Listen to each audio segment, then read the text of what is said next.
안녕하세요. 저는 올해로 이혼한 지 3년이 되는 이혼녀입니다.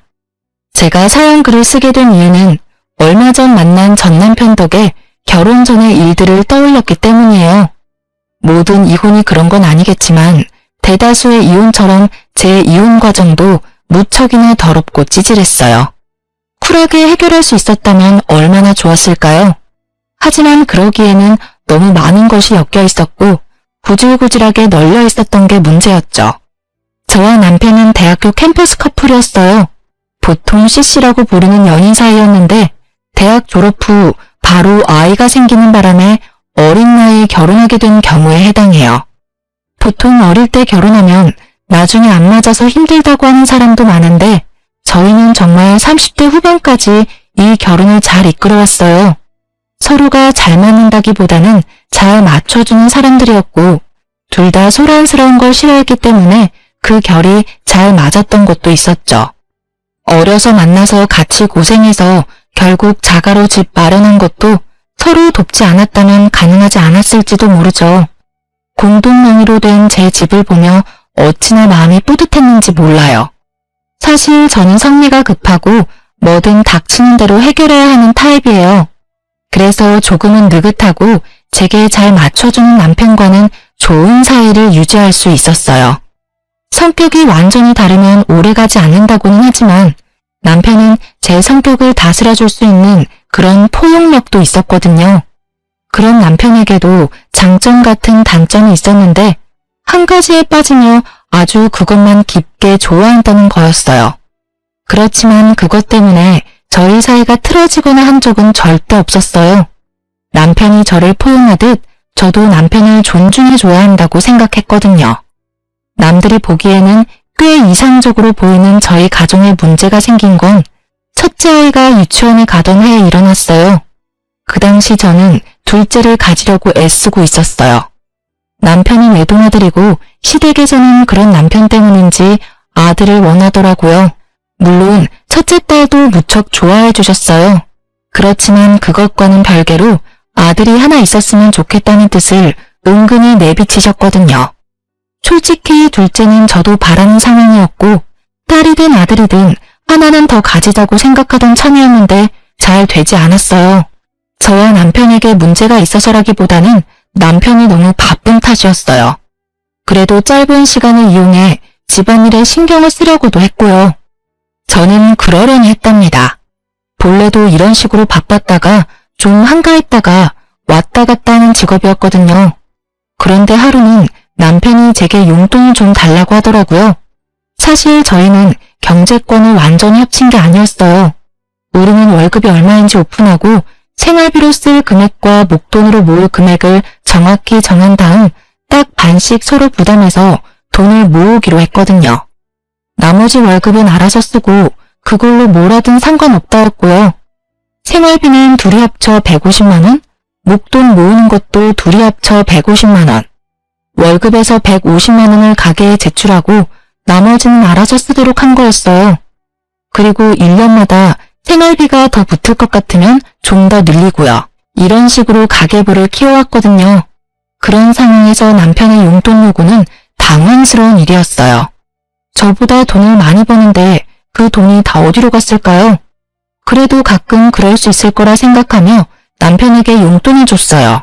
그렇게 그 달은 넘어가나 싶었는데 그 다음 달에는 생활비마저도 넣어주지 않더군요. 이상하다고 생각했어요. 혹시 뭔가 또 하나에 빠져서 돈을 많이 쓰고 있나 싶었는데 이렇다 할 바뀐 점이 없어서 잘 모르겠더라고요. 그래서 남편 몰래 남편의 카드 내역을 한번 확인해 봤거든요. 그런데 보통 음식점, 편의점, 마트, 인터넷 쇼핑몰이 전부인 카드 내역에 보험금으로 빠져나가는 항목이 엄청 많더라고요. 금액대도 높아서 순간 당황했죠. 남편은 결혼 전에 보험을 2개 가지고 있었어요. 자동차 관련 보험 제외하고요. 하나는 실손이고 하나는 질병진단비 나오는 보험이었는데 갑자기 듣도 보도 못한 보험이 비슷한 시기에 여러 개 가입이 되어 있더라고요. 보험을 들면 보험 서류가 있을 테니 혹시나 싶어 안방에 보험 관련 서류 넣어두는 파일을 꺼내서 살폈어요. 역시나 최근에 작성한 보험 서류들이 몇 개나 되더군요. 거기서 발견한 게 이 보험을 설계해준 설계사의 명함이었어요. 그리고 거기 적힌 번호가 무척 눈에 익더군요. 남편의 핸드폰으로 가끔 전화 오는 번호였는데 남편은 일로 만나는 사이라고 했었거든요. 그런데 보험 설계사와 보험 청구할 일도 없는데 그렇게 자주 연락할 일이 없잖아요. 그때 살짝 그런 생각이 들었어요. 남편이 이 여자한테 호구 잡힌 건 아닌가 하는 생각이요. 게다가 전화 받을 때마다 저 듣지 못하도록 옷방에서 받고 오고 솔직히 여태껏 남편이 한눈에 판 적이 전혀 없었고 그런 기미도 없었기 때문에 저도 마음을 놓았던 건지도 모르죠.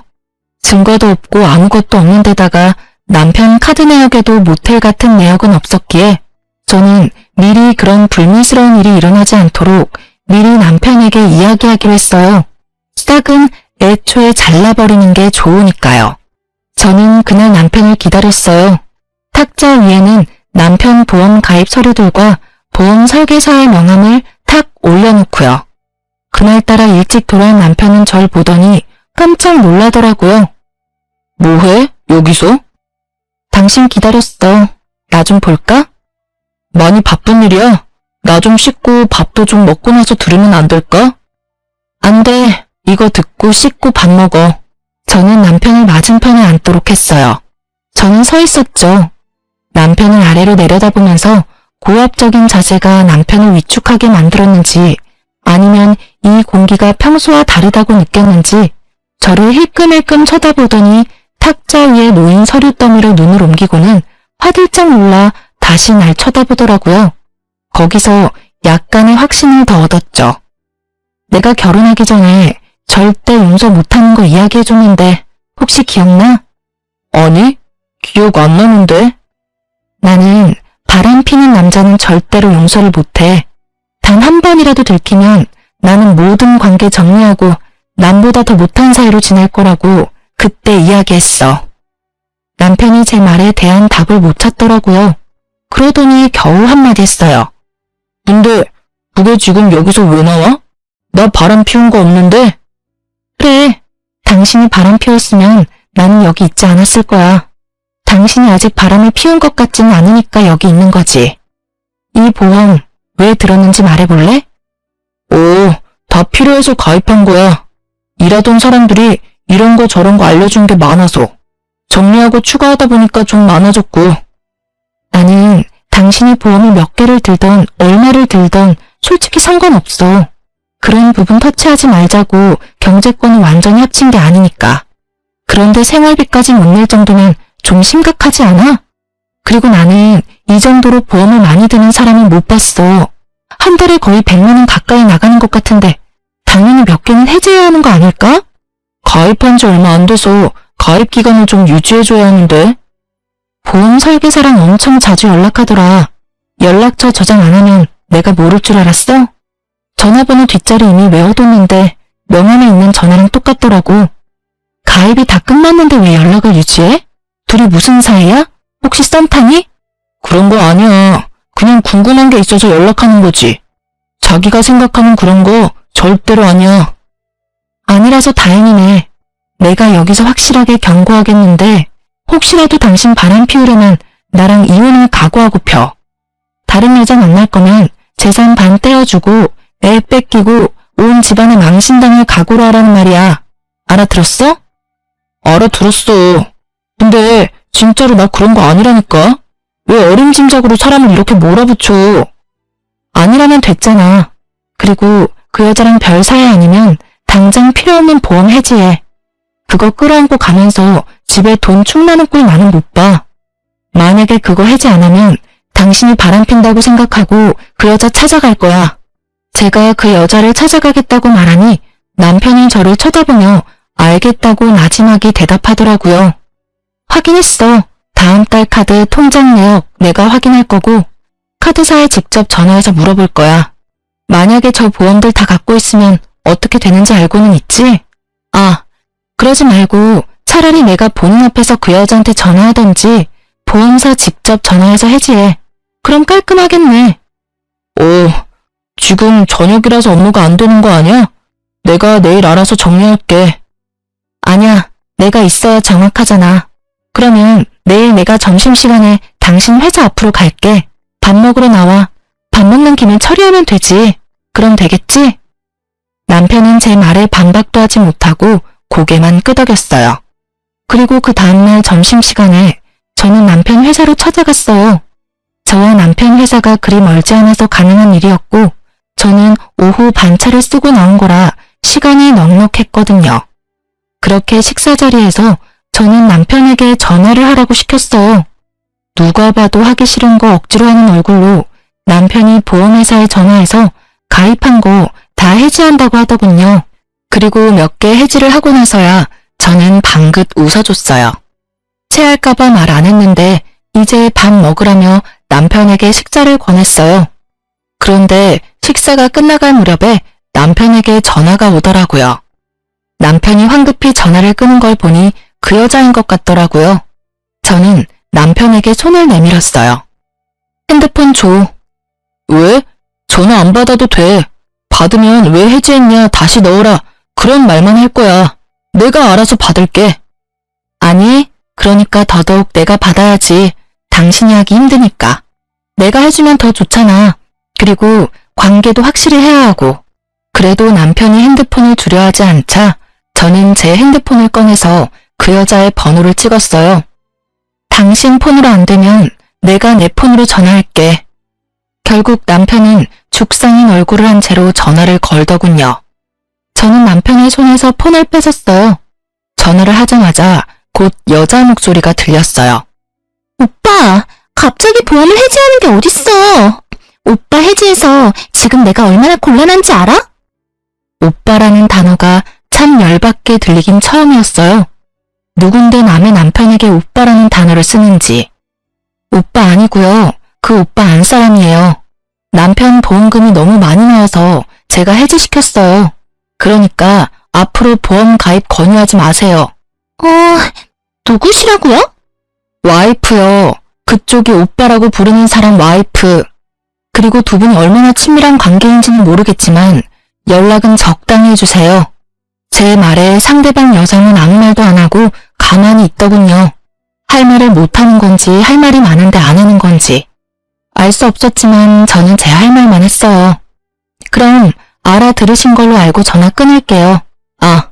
그리고 남편 보험 계속 정기적으로 확인할 거니까 보험 가입 권유 절대 하지 마세요. 한 번 더 확인사살한 저는 전화를 끊었어요. 남편 얼굴은 안절부절 똥 마려운 개처럼 보였어요. 둘이 짧은 시간 동안 오빠 동생 하는 사이 됐네? 그래도 남의 남편을 오빠라고 막 부르는 건 좀 아니지 않아? 처음부터 알던 사이면 몰라도 다른 여자한테 가볍게 오빠라고 부르라고 하지 마. 어디 가서 오해 사기 십상이니까. 그렇게 남편에게 확인시켜두고 저는 집에 돌아왔어요. 돌아오는 길에 확신이 들었어요. 그 여자가 제 전화에 침묵한 이유부터 시작해서 남편의 그 똥마려운 표정까지. 분명히 둘 사이에 어떤 감정적인 교류가 있기는 한 것 같았어요. 그러지 않고서야 아무런 사이도 아닌데 저의 불쾌한 전화를 그렇게 조용히 넘어가진 않았겠죠. 그런데 아예 말을 안 하는 걸 보니 자기가 말을 잘못 꺼냈다가 뭔가 뽀록 내면 안 될 것 같아서 그런 선택을 한 것 같더라고요. 제가 봤을 때는 그 여자와 썸을 타고 있었거나 아주 극초반이었겠죠. 솔직히 화가 너무너무 났지만 그래도 이 정도 선에서 제가 알아채고 끊을 수 있어서 다행이라고 생각했어요. 그렇지만 내심 찝찝한 마음은 가라앉지를 않더라고요. 점점 더 남편을 의심하게 되고 일거수일투족을 감시하게 됐어요. 그렇게 정기적으로 남편의 카드 내역을 검사했고 남편은 그럴 때마다 죄인이 된 것처럼 제게 카드 내역을 보여주고 검사받았어요. 그렇게 몇 달이 지나고 그 보험 사건이 잠잠해질 때쯤 저는 습관처럼 남편의 카드 내역을 확인하고 있었어요. 앱에 매번 들어가 확인하기 귀찮아서 메시지를 확인하는데 별거 없더라고요. 그런데 증거는 다른 곳에서 튀어나왔어요.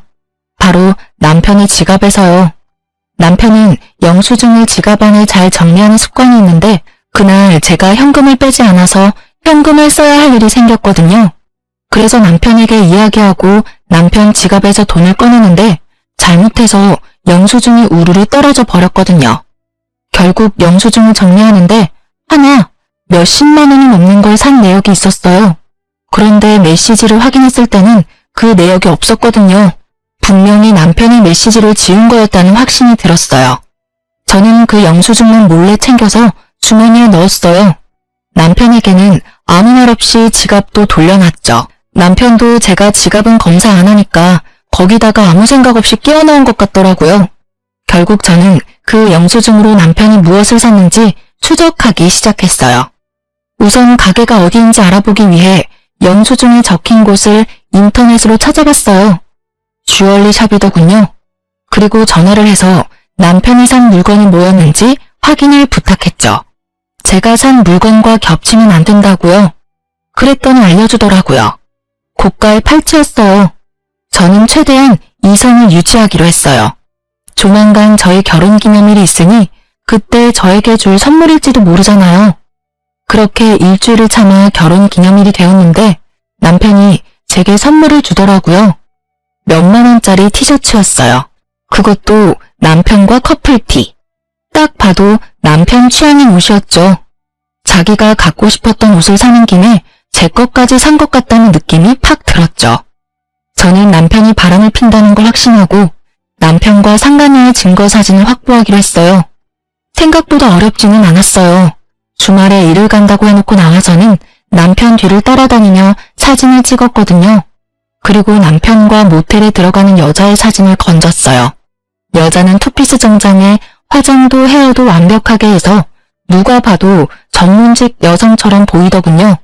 그 여자가 누구인지는 몰랐지만 저는 분노로 몸이 바들바들 떨리는 걸 느꼈죠. 그때 그렇게 주의 주고 바람 피우면 끝이라고 이야기까지 했는데 아예 제 말은 무시하고 또 여자랑 바람을 피고 있었으니 남편에게 모든 걸 터뜨리기 위해 좀 더 증거를 모으려던 그때 친정엄마에게 전화가 왔더라고요. 너 혹시 요새 보험하니? 응? 그게 무슨 소리야? 보험이라니. 아니, 김서방이 나더러 보험 하나 들라고 해서 들었는데 금액도 너무 비싸고 나한테 필요 없더라고. 내 보험 관리해주는 설계사한테 이야기했더니 굳이 안 들어도 된다는데 김서방이 그렇게 들라고 해서 일단 가입을 하긴 했는데 아님 김서방이 보험 쪽으로 직업 바꿨어? 저는 친정엄마의 말에 열이 팍 오르는 걸 느꼈어요. 최대한 가라앉혔던 분노가 터져서 진짜 미칠 것 같더라고요.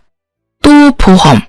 더 이상 가깝게 지내지 말라고 경고했건만 여전히 만나는 것도 모자라 남편을 통해 저희 부모님까지 건드린 여자. 제 눈이 돌아버리는 것도 당연했던 건지도 모르죠. 우리 남편이 엄마한테 보험을 들라고 했다고? 보험금 엄마가 내는 거야?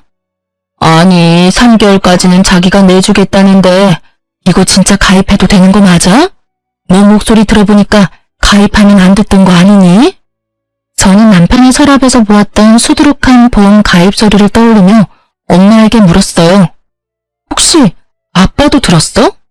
그래, 너희 아빠한테도 하나 들어달라고 사정을 해서 그러고선 너한테는 당분간 이야기하지 말라지 않니? 선물이라면서 자기가 내주겠다는데 거절하기도 그렇고. 솔직히 남의 보험 들어주면서 자기 이득 볼 게 뭐 있어? 그런 생각하니까 우리 생각해서 들어줬나 싶기도 한데 그거 아니지? 아, 일단은 정리 다 되면 말해줄게요. 지금은 그냥 있어봐요. 저는 친정엄마의 말을 듣고서야 남편이 그 상간녀를 위해서 보험들 사람을 모집하고 있다는 걸 알게 됐어요.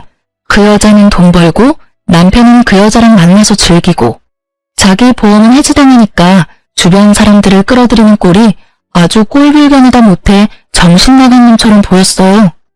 저는 증거고 뭐고 지금 당장 열받아서 상간녀에게 전화했어요. 다행히도 그 상간녀의 명함을 가지고 있었거든요.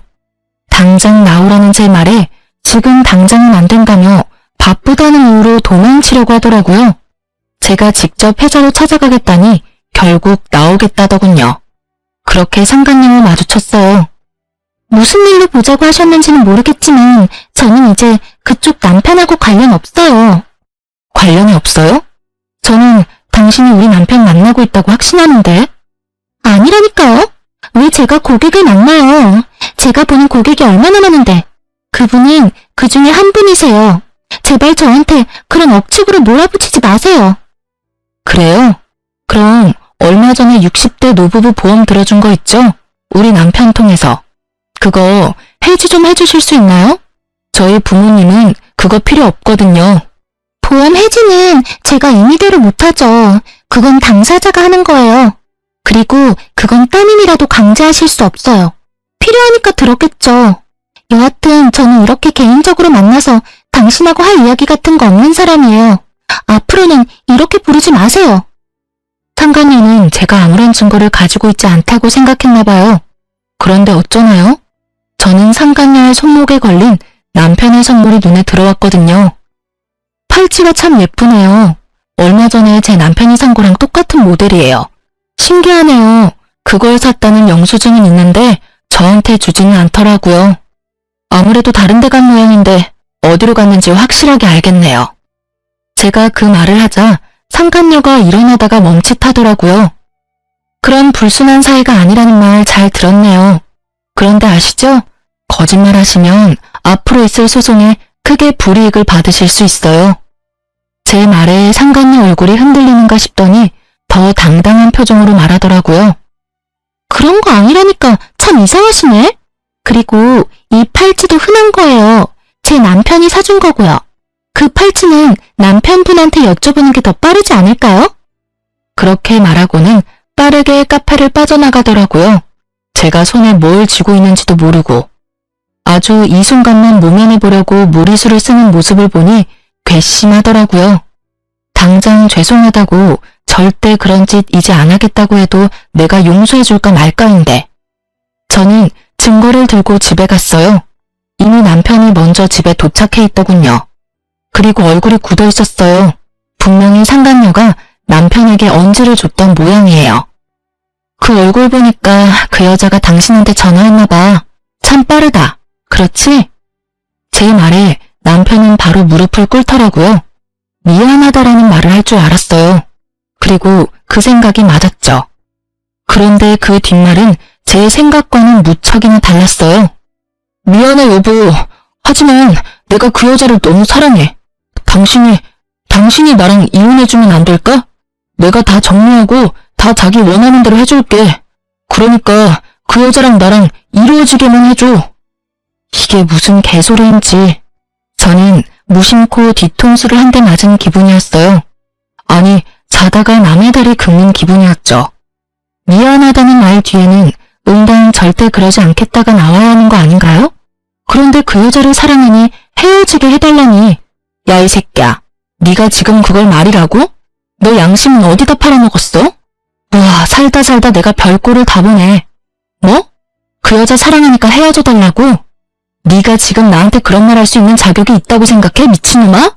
그래서 미안하다고 했잖아. 제발. 나 그 여자 없으면 안 돼. 그 여자 만나고 온 거 다 알아.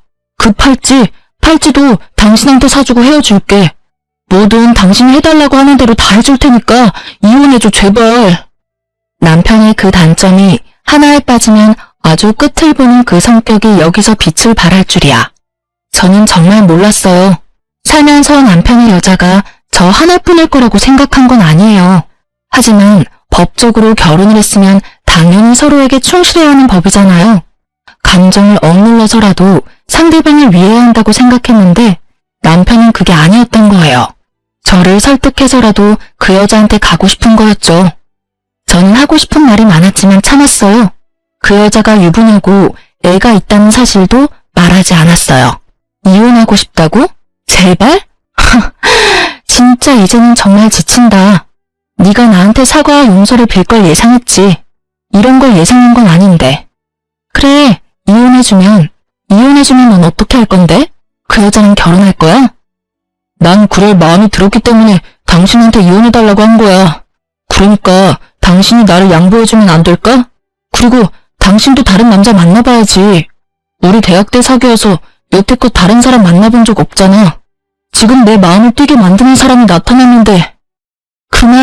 그만하라고. 네 연애자 듣고 싶은 마음 아니거든? 너 나랑 결혼할 때도 그런 말 하지 않았어? 애까지 딸린 유부남이야. 당신 제발 정신 좀 차리라고. 이혼을 해주면 잘 될 것 같아? 그건 네 착각이야. 그 여자가 너랑 똑같은 마음이라는 건 네 착각이라고.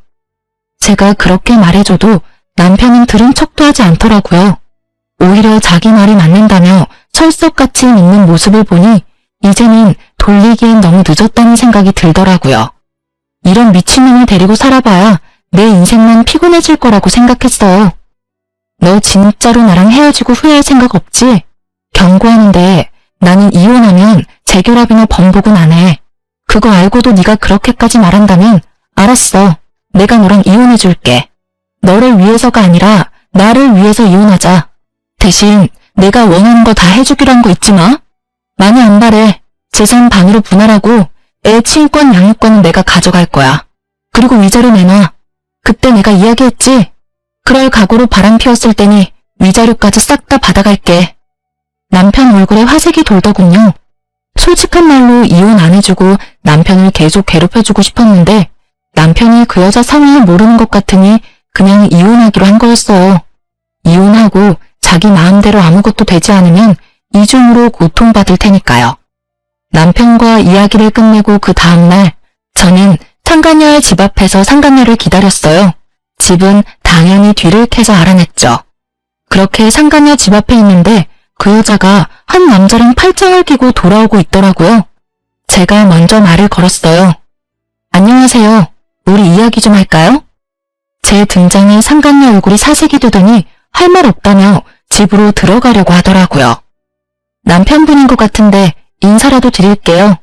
지금 이야기 안 하면 다른 쪽으로 인사드릴 건데 그거라도 괜찮으면 그렇게 하시고요. 제 말에 압박을 느낀 상간녀가 남편을 집으로 돌려보내고는 저와 카페로 갔어요. 이번엔 무슨 일로 오셨어요? 저 진짜로 그 사람이랑 아무 사이 아니라니까요. 이렇게 괴롭히면 경찰 부를 거예요? 경찰 부를 필요 없고 남편이랑 헤어지기로 했으니까 빨리 저희 남편 데려가서 결혼하세요. 저한테 당신을 너무 사랑하니까 제발 저랑 헤어져 달라고 하더라고요. 저도 받을 거 다 받고 헤어지기로 하는 거니까 신경 쓰지 않아도 되고요. 지금 무슨 말씀하시는 거예요? 전 그 사람이랑 아무 관계 아니에요. 그리고 방금 보셨다시피 아까 그 남자가 제 남편이고요. 어떻게 제가 그 사람이랑 결혼을 해요? 발뺌하지 마세요. 어차피 저 증거 다 갖고 있거든요. 솔직히 말해서 저번에 대화할 때도 증거 다 있었어요. 일부러 꺼내지 않았어요. 너무 숨어버리면 못 찾잖아요. 아니, 두 사람이 싸우는 거면 둘이서 이야기하고 끝내야지. 왜 아무 상관없는 저한테 이러는 건데요? 상관이 왜 없어요? 나 그쪽한테 상간녀 소송할 건데 상관 있지 않아요? 미쳤어요? 저희 그런 사이 아니라고요. 이 여자 미쳤나봐. 저는 상간녀 앞에 모텔 들어가는 사진, 남편과 뽀뽀하는 사진을 올렸어요. 상간녀 얼굴 순식간에 변하더라고요. 남편이랑 재혼할 거죠? 남편은 그렇게 말하더라고요. 대단하시네요. 남편 아이 있으면서 불륜에 재혼까지. 언제 남편한테 이야기하실 거예요? 먼저 이야기하세요. 그 뒤에 상간녀 소송해드릴게요. 일부러 그렇게 말했어요. 그 여자가 진짜 남편과 만나고 싶은 마음이 있는지 확인하려고요. 이보세요. 저는 제 가정 깨트릴 생각 요만큼도 없어요. 그 사람이 그렇게 생각하는 건 본인 생각이지 제 생각이 아니라고요. 아니 도대체 누가 엔조이랑 결혼을 해요? 끼지도 않아. 그냥 쿨하게 만나자고 하더니 결국은 이딴 식으로 질척하게 굴고. 우리 남편 알면 진짜 당신들 다 고소 고발해버릴 거야. 흥분하는 상간녀의 말들은 모두 녹음되고 있었고 저는 그런 상간녀에게 한마디 했어요. 그럼 당신은 진심이 아니고 남편과 헤어질 생각도 없다는 거죠? 네, 저는 남편과 헤어질 생각 조금도 없어요. 상간녀는 그렇게 말하며 가버렸고 저는 집에 돌아와 남편에게 녹음 내용을 들려줬어요. 남편은 그 대화를 듣더니 부들부들 떨더라고요. 처음에는 아니라고 그냥 불륜인 거 들킬까봐 거짓말한 거라고 하더니 상간녀로부터 문자 한 통 받더니 완전 흥분하더라고요. 앞으로 연락하지 마 라는 문자였죠. 남편 열받아서 상간녀에게 전화했지만 결국 전화는 이어지지 않았고 남편은 분이 못 참겠는지 뛰쳐나가더라고요. 두 사람이 어떤 대화를 나눴는지는 모르겠지만 저는 제 일을 해야 했죠. 저는 남편을 향한 이혼 서류를 작성하고 변호사를 만나고 왔어요. 집에 돌아오니 남편이 저를 기다리고 있더군요. 자, 이거 받아. 오늘 내로 작성해줘. 저는 이혼 서류를 건넸어요. 남편이 그 자리에서 무릎을 꿇더라고요. 여보, 미안해. 나 버리지 마. 그 여자가 남편이랑 애가 있는 사람이라는 것도 처음 알았어. 나는 우리만 헤어지면 그 여자랑 결혼할 수 있을 줄 알았어. 나는 진짜로 그 여자가 그렇게 생각하는 줄 몰랐어. 우리 이렇게 가벼운 사이 아니잖아. 내가 잠깐 정신 나갔었나 봐. 그런 말한 거 다 내 진심은 아니야. 미안한데 버리는 건 내가 아니라 너지. 나는 상처받고 버림받기까지 하고 너한테 이혼해달라는 요청까지 받은 여자야. 불쌍해도 내가 당신 몇 번은 불쌍하지 않아? 왜? 그 여자가 안 받아준다니까 나랑 헤어지기 싫어? 근데 어쩌지? 나는 당신 보험이 되기는 싫은데. 남자가 한 입으로 두 말하는 거 아니라고 했어. 그냥 헤어지자. 네가 꺼낸 말이니까 마지막까지 네가 책임져. 완고한 제 말에 남편이 흔들리더라고요. 그치만 난 사기를 당한 거라고. 그 여자가 날 꼬시면서 자기는 결혼도 안 한 싱글이라고 했어. 나도 그걸 믿었고. 그래서 그 여자 일을 도와줬던 것뿐이야. 나는 정말로 그 여자한테 당한 거야. 그래. 그런데 넌 나한테 뭘 이야기하고 싶은 거야? 네가 사기당했다는 걸 말하고 싶은 거야? 웃기지 마. 너는 유부남이야. 애 딸린 유부남. 상식적으로 생각해봐도 누가 어떻게 꼬시든 넌 넘어가면 안 되는 거지.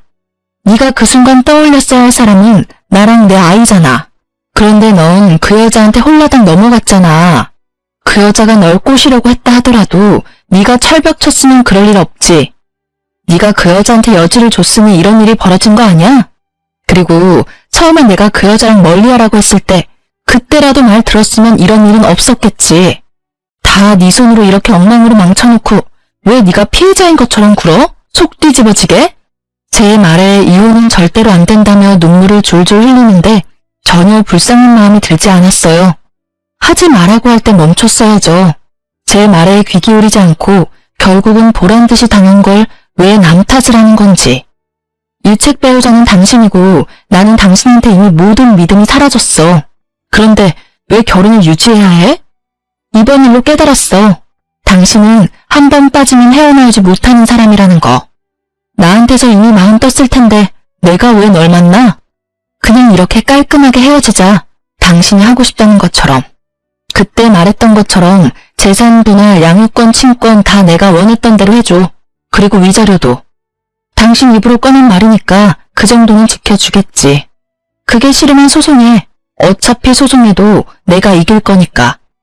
차가운 제 말투에 돌아올 수 없는 강을 건넜다는 걸 남편이 실감했는지 망연자실한 눈으로 저를 보더라고요. 그러더니 이내 벌떡 일어나더니 어디론가 가더군요. 저는 남편은 신경 쓰지 않고 남편 주변 친인척들에게 전화부터 했어요. 남편 통해서 보험 든 거 있으면 해지하시라고. 필요한 거면 갖고 있어도 되는데 불필요한 건 해지하셔도 된다고 했어요. 전화를 돌려보니 친정 어른 2분, 시댁 어른 2분에 본인 가족 중에 고모, 삼촌, 조카들까지 싹 다 들어줬더군요. 결국 그분들도 다 보험을 해지했어요. 그렇게 저는 집에서 짐 정리를 하고 있었어요. 이 집에 애착은 있었지만 남편님과 함께 지내고 싶은 마음은 눈꽃만큼도 없었거든요. 짐 정리하는 도중에 전화가 오더군요. 그 상간녀였어요. 여보세요? 당신 남편 좀 데리고 가요. 왜 여기 와서 이 난리를 피우도록 만들어요? 제가 그 남자랑은 진지한 사이 아니라고 말했잖아요. 그런데 왜 우리 집까지 찾아와요? 흥분한 채 말하는 상간녀에게 저는 코웃음을 쳐줬어요. 다 자기가 스스로 만든 업보인 걸 누구 탓을 하는 건지. 이렇게 보면 남편이나 이 여자나 똑같은 족속들이에요. 저는 모르는 일이에요. 이미 저랑 이혼 서류 작성했고요. 집에 찾아갔으면 잘 달래서 돌려보내시면 되잖아요. 남자 후리는 거 잘하면서 그 정도도 못해요? 여태까지 단물 쓴물 다 빨아먹었으면서? 누가 단물씀을 다 빨아먹었대요? 그리고 이혼 서류 작성했어도 당신이 와이프잖아요. 여기 와서 빨리 이 사람 좀 데리고 가요. 저희 남편한테 이야기하겠다면서 협박하잖아요. 그건 그쪽이 알아서 하셔야죠. 남편에게 들키기 싫었으면 그런 짓을 하지 말았어야지. 재미 볼 건 다 봐놓고 나중에 와서 이러는 거 너무 웃기다고 생각하지 않아요?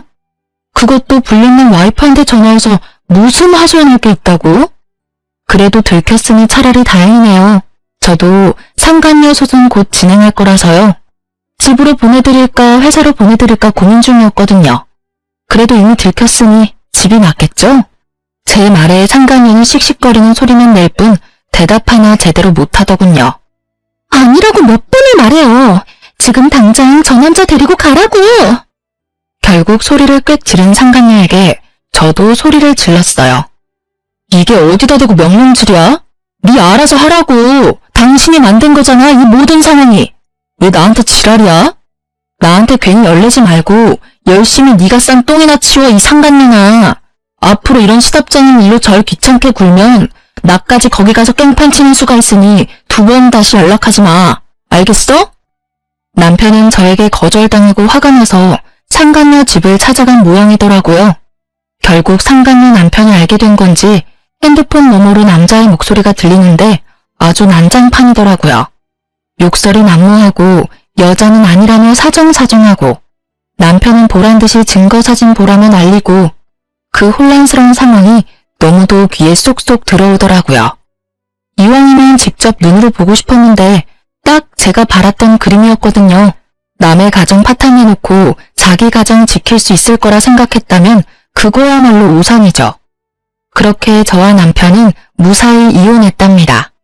남편은 저와 이혼하면서 그렇게 울었어요. 왜 우는지 모르겠더라고요. 지가 이혼하자 해놓고 피해자인 척 다하는 그 모습이 아주 불쾌하게 느껴질 정도였죠. 그렇게 저는 받은 돈으로 아이와 살 집을 구하고 이래저래 바쁘게 살았어요. 남편 생각은 전혀 나지 않을 정도로요. 둘이 잘 살기라도 했으면 열받아서 더 생각났겠지만 아예 파토난 걸 봐버리니 그냥 보고 싶지 않은 생각만 들었죠. 그러다 얼마 전 우연찮게 전 남편을 만났어요. 별거 아닌 일이었고 아이와 관련된 일 때문이라 만났어요. 못 보던 사이에 몸집이 2배가 됐더라고요. 살이 엄청 쪄있길래 이유를 물으니 스트레스로 인한 폭식 때문에 살이 좀 쪘다고 하더라고요. 그래서 요즘은 어떻게 지내? 새로운 사람은 만나고 다녀? 새로운 사람? 이 꼴로? 나 그 여자한테 당한 이후로 여자는 안 믿어. 특히나 직업적인 걸 핑계로 다가오는 사람은 다 못 믿어. 그 여자랑 결혼했을 줄 알았는데 결국은 당신도 혼자 됐네. 그 여자는 이혼당했다는 이야기 들었어. 뭐 서로 이혼한 처지끼리 만날 수도 있잖아. 잘해봐. 죽고 못 사는 사이였는데. 그 여자가 나한테 한 짓을 생각하면 진짜 신고해도 모자랄 정도지만 나도 내가 나쁜 짓을 했다는 걸 알고 있으니까 참는 거야. 그 여자 얼마 전에 나한테 찾아와서 뭐라고 했는지 알아? 내가 자기 인생 엉망으로 만들었으니까 책임지라면서 왔더라. 보험 해지되어서 급여 환수 당한 것도 모자라서 이혼까지 당해서 완전 빈털털이 됐더라고.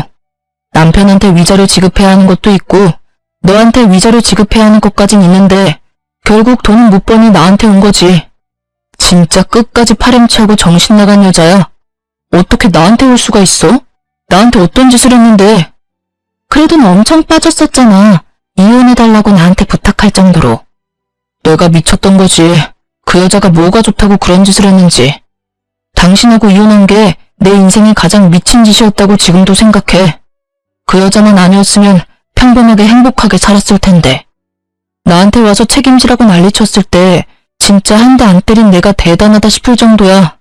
너는 절대 안 받아준다고 그 위자료들 갚고 싶으면 혼자서 갚으라고 말하고 내쫓아버렸어.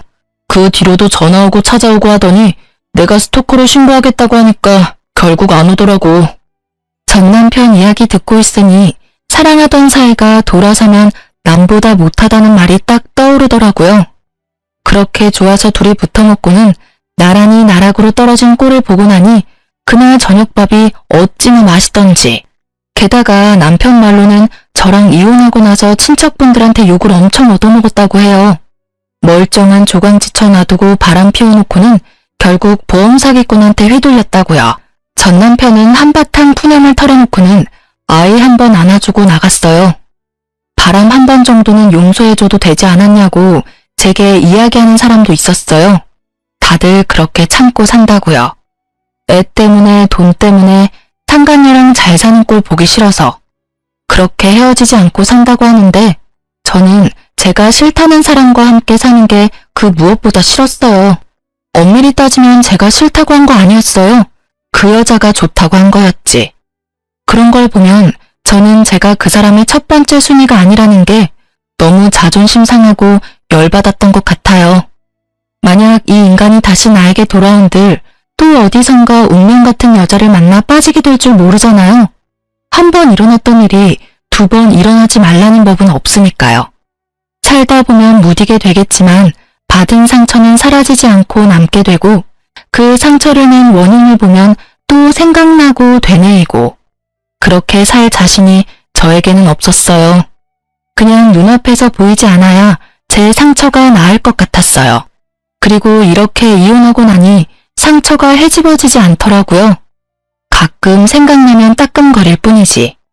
이혼 후의 과정이 쉽지는 않았어요. 이혼하고 몇 년쯤 지나니 사람 만나보려는 연락도 점점 많아지고 있어요. 사람을 만나고 싶지만 다시 이런 일을 겪을까봐 무서워요. 그래서 좀처럼 용기를 내지 못하고 있는 것이기도 하죠. 그래도 제 곁에서 저를 지켜주는 사람들이 있어서 저는 오늘도 충실하게 하루를 살아가고 있어요. 전 남편과의 만남으로 떠올린 제 이혼 이야기 어떻게 재미있게 들으셨나 모르겠네요.